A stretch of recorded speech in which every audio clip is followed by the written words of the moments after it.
Hello everybody, welcome back to the channel. Today let's talk about, is a strike coming? Um, we've seen it.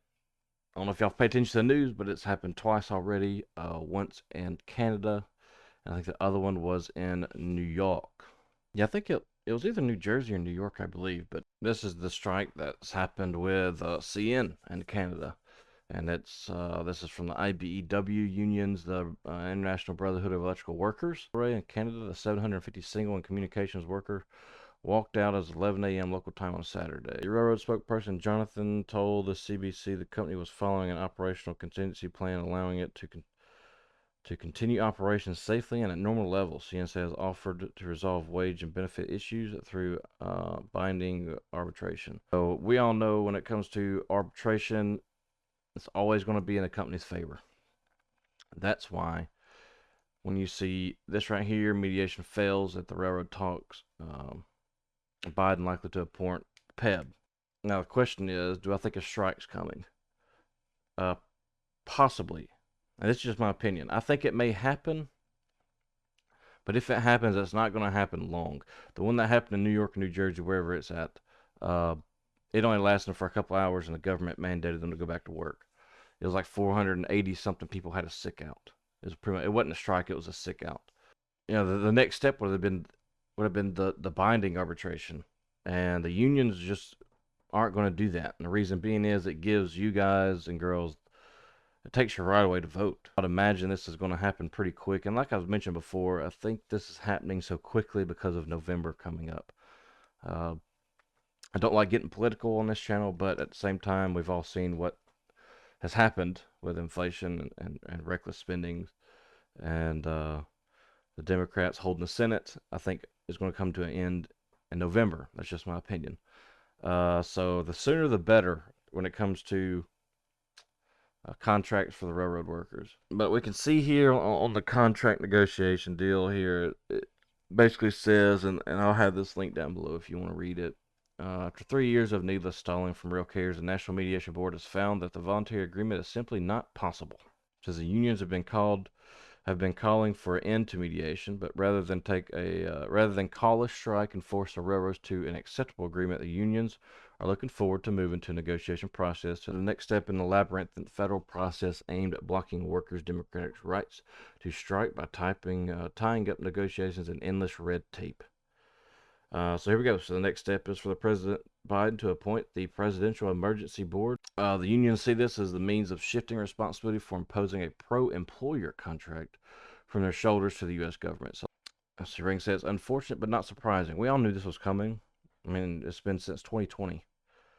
And this is Pierce. And here's a question I asked the other day. I asked actually some the people in the Discord is where the heck has Pierce been? I know he was in the first hearings in April, but where has he been? Why is he not helping slam one-man crews? And this is just a bad way to see things, but I wonder if it has shifted to where the BLET's like, the hell with conductors, we're just going to focus on engineers. Because if that's the case, I promise you will start to see the change, because there's a lot of conductors in the BLE. I was one of them. But if I was out there right now, I would not be going to the BLE, because Pierce ain't done nothing. I ain't heard nothing from him. He ain't slamming class ones. It seems like all he's worried about is engineers, and that's it. That's just my opinion. Let me know down below what y'all think. But if I was a conductor right now and I was with a BLE, I'd be changing back to the UT, because Ferguson is doing a hell of a job, if you ask me.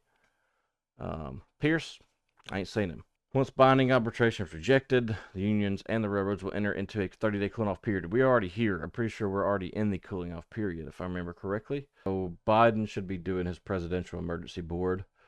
And they're going to be working out a settlement within the next month. Now, if it doesn't happen, this is where it says if no recommendations is made, or if the recommendation is rejected, Congress can intervene to legislate a solution which can include more cooling-off periods, the implementation of emergency boards recommendations, or binding arbitrations. In any case, intervention by any branch of the government would undoubtedly lead to a a pro-corporate settlement. Where are the negotiations stuck? Right here it says negotiations are stuck on several points. Railroads want to reduce onboard crews to just one conductor while having a ground-based team that serves multiple trains at once, thus reducing their payroll considerably. That's where we're going to get hung up, and that's why you've seen such a large push for two-man crews. So I'm pretty sure, I hope I'm right, but I'm pretty sure that there will be no one-man crew in this contract. Railroad workers are demanding significant raises to keep up with ballooning inflation and years of net pay cuts under conditions where railroads have been reporting record profits. That's the truth. The railroad have been recording record profits, and like I said, Cindy Sanborn from Norfolk Southern say, "Oh, we thank our employees for doing all this, but we're not giving y'all crap." It's amazing. He really gets my blood pressure going. Railroad workers have also been working under much more demanding conditions due to COVID. Poor cleaning and safety precautions. We all know this is the case. They never not calling out the diesel shop or whoever cleans them. I think it's a diesel shop. No, they're horrible. Reduced crews and harsh attendance policies, such as BNSF high-vis policy. That's probably another one they're really hung up on, and that is going to be the high-vis policy. And I don't know how the contracts are handled. I don't know if it's handled from carrier to carrier. I don't have that type of knowledge. They could be working on a contract for NS and CSX that's similar, and then maybe UP and BNSF, since they have harsh attendance policies, a lot worse than CSX, anyways. But the only way, the only way I'm gonna see, and the question I started with was, do I think a strike is coming? There may be one if they keep pushing for one-man crews. I wouldn't expect anything less. I would expect the union reps to get out there and tell them y'all are going to have a sick out. Tell the government, you're not taking away our two-man crews. We're going to go on strike. We can exercise that right. They can try to exercise that right and see what happens again. If there was one, I don't see it lasting long. Now, I've had this question, and this is for the new conductors. What should you do if there is a strike, right? Because you're not you're not a protected employee under a union. And I was caught up in a sick out when I first started. Now, I thought it was a strike at the time, but it was actually a sick out. And I showed up to work, and there was nobody there. And I went to the tower, and they just sent me home. I was like, yeah, just go home for the day, come back tomorrow. So I reached out to a local, not a local, but I reached out to a UTU man. He got with his general chairman. I'm going to say where or spill names here.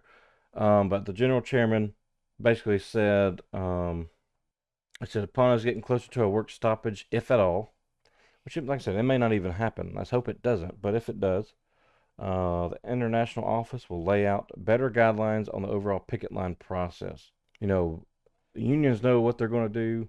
If it strike looks like it's coming, I would be, CTs or conductor trainees, you really need to do one or two things. You need to go talk to your local chairmen, figure out who they are, get their numbers from the conductor you're working with, call them, text them, and say, hey, this is so and so. I'm a conductor trainee. I just need to get some information from you about joining the union. Whichever one you want to go with. I'm not here to persuade you in either way. I just want to say, remember what Ferguson has been doing, okay? Ferguson's been fighting like hell for conductors. To me, that speaks volume. When I was on the rail industry,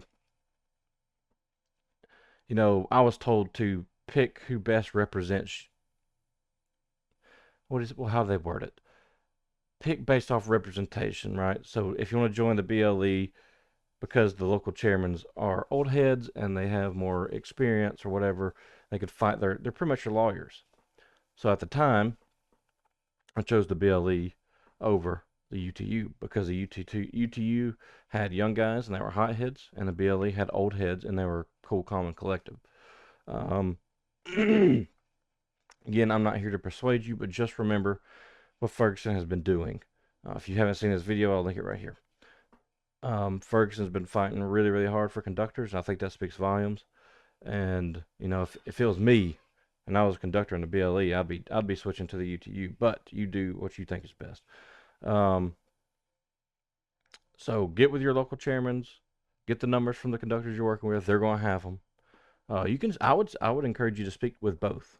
Speak with the UTU local chairman. Speak with the BLE local chairman, and ask them what they're doing in order to help conductors. Ask them what the unions are doing for you. You're a conductor. What are the unions doing for you? I can tell you exactly what the unions are doing, what the UTU is doing for you, but ask them what the BLE is doing for you, and then make your choice based on that. Um, Either way, you're going to be protected at one point in time, and you need to know what to do. And so, if one was to happen, I would just be in contact with my local chairman, ask them what you need to do, and that's at the end of the day, you kind of have to protect yourself because you're not protected under the union. There is that picket line, right? Where you gotta, as a CT, you kind of have to straddle it because you got to protect yourself, but then again, you want to stay with the union. Regardless of that picket line, and this is just my opinion here, even if they're on strike and you're a CT and you go into the yard to go work, they can't make you. They may try. They may try, but they can't make you work in a yard that you're not qualified in. I just don't see. They may get you. They may ask you to, but that's where the CTs have got to stand up and say, "No, sorry, I'm not qualified on this. I've never worked this job. Um, you're not going to take advantage of me." And yeah, that's where you may have to actually have to fight back. But like I said, keep in touch with your local chairmans. Reach out to your general chairman. Talk to your local chairman, and then reach out to your general chairman. Ask them what they're doing. Ask them what they think, because this is just one general chairman's opinion.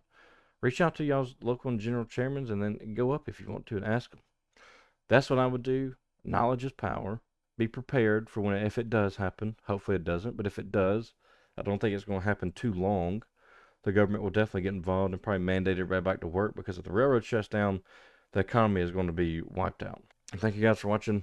I'll be back Friday afternoon. Friday, yeah, sometime around Friday. Be back on days next week, so I'll be back to streaming normal.